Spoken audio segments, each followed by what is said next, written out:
Hello, I'm Simon Whistler. This is the Today I Found Out YouTube channel, and in the video today we're looking at 14 Star Trek facts. Number 1. The famous Star Trek line, "To boldly go where no one has gone before," is thought to have been inspired by a passage in a White House-issued pamphlet on space, Introduction to Outer Space, where it states, "It is useful to distinguish among 4 factors which give importance, urgency, and inevitability to the advancement of space technology.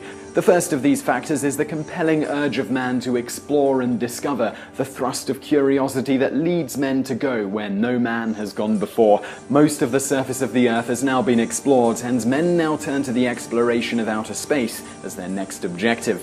The pamphlet was published on March 22nd, 1958 by the Presidential Science Advisory Committee. It was originally made for the president's benefit, but was released publicly by President Eisenhower, who hoped it would be widely disseminated throughout the US and the world.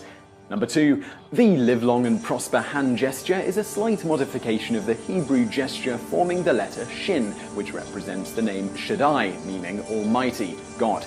The gesture is still used today by Orthodox Jews of the Kohanim, which are priests descended from Aaron on the patrilineal line, and I do apologize if I'm pronouncing any of those things incorrectly. These Kohanim form a subset of descendants of the priestly Levite tribe. The Kohanim use the Shin gesture during a blessing ceremony, the Nesiat Kapien, or the priestly blessing that accompanies the prayer service. The actual Jewish blessing is done with both hands, not one, extended outward. In this gesture, the arms are then held at a roughly 45-degree angle, level with the shoulders, as opposed to the completely vertical salute fashioned in the "Live Long and Prosper" version of the gesture. This modified gesture, used by Star Trek's Vulcans, was originally Leonard Nimoy's idea. Though Nimoy is not an Orthodox Jew himself, when he was a child, his grandfather would take him to the synagogue. During his time there, he observed this blessing and subsequent gesture, and according to his autobiography, was very impressed by the ceremony, remembering it later while filming Amok Time, which is the first place the now iconic gesture appeared in Star Trek. In Amok Time, Spock was originally supposed to kneel before the Vulcan matriarch, with the matriarch placing her hands on his shoulders in a knighting-type gesture. Nimoy didn't like this, as Vulcans were touch telepaths. Thus, he felt this original gesture would be an invasion of privacy for a Vulcan. He then drew on his Jewish roots to come up with an alternative gesture. The hand gesture itself wasn't the only part that was borrowed from Jewish tradition. The "Live Long and Prosper" and the lesser-known Vulcan traditional response of "Peace and Long Life" was based on the Jewish Shalom Aleichem, peace be upon you, and the traditional reply of Aleichem Shalom, peace be upon you.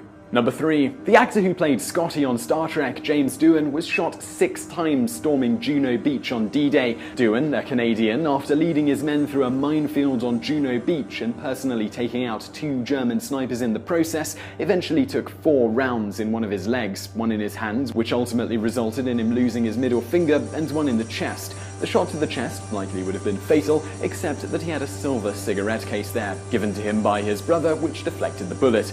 He would later give up smoking, but at least he could say that being a smoker actually saved his life. Ironically, the shots fired were not by the enemy, but rather by an overzealous Canadian gunman. After his unit was secured in their position for the night, Doohan was crossing between command posts when a Canadian gunman spotted him and opened fire. Number 4. As to why the Canadian Doohan chose to make Scotty Scottish in the show, when he was auditioning for the role of the ship's engineer, he went over various accents with Gene Roddenberry for the character. After he finished, Roddenberry asked him which he liked the best, and he responded, "Well, if you want an engineer, he better be a Scotsman, because in my experience, all the world's best engineers have been Scottish." Number 5. Both the Klingon language and the Vulcan language were initially very crudely developed by James Doohan. Later, these languages were expanded and refined by professional linguists, primarily by Mark Okrand. Number 6. Wil Wheaton did various voices for the Romulans in the 2009 movie Star Trek. This was kept a secret until fairly close to when the movie came out. Number 7. Cirroc Lofton, who played Jake Sisko on Star Trek Deep Space Nine, is the nephew of 6-time All-Star in the Major Leagues, Kenny Lofton.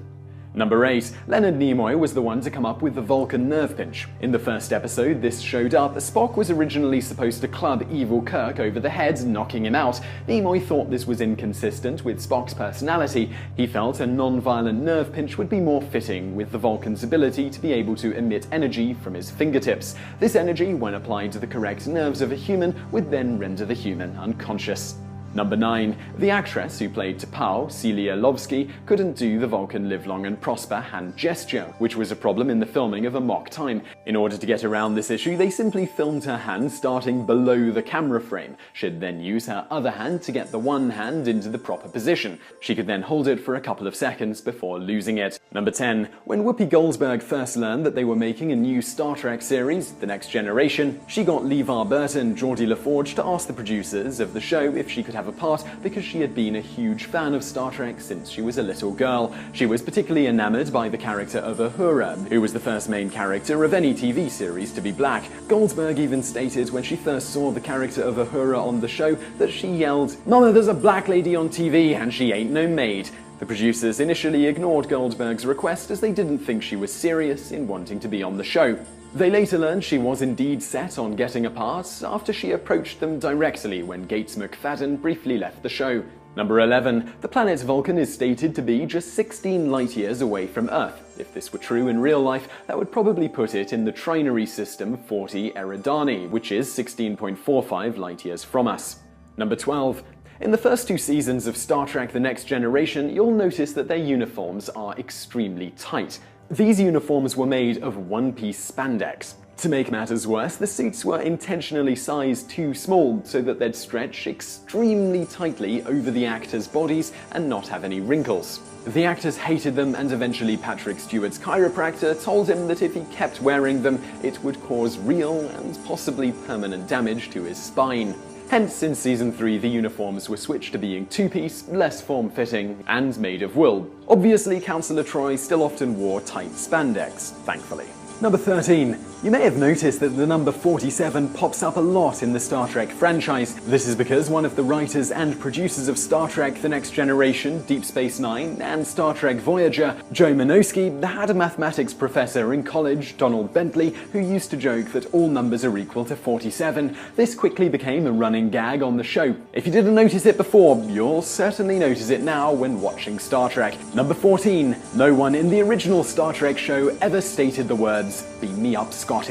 So I really hope you enjoyed those Star Trek facts. If you did, be sure to subscribe to our channel for brand new stuff every day. Big subscribe button below me now.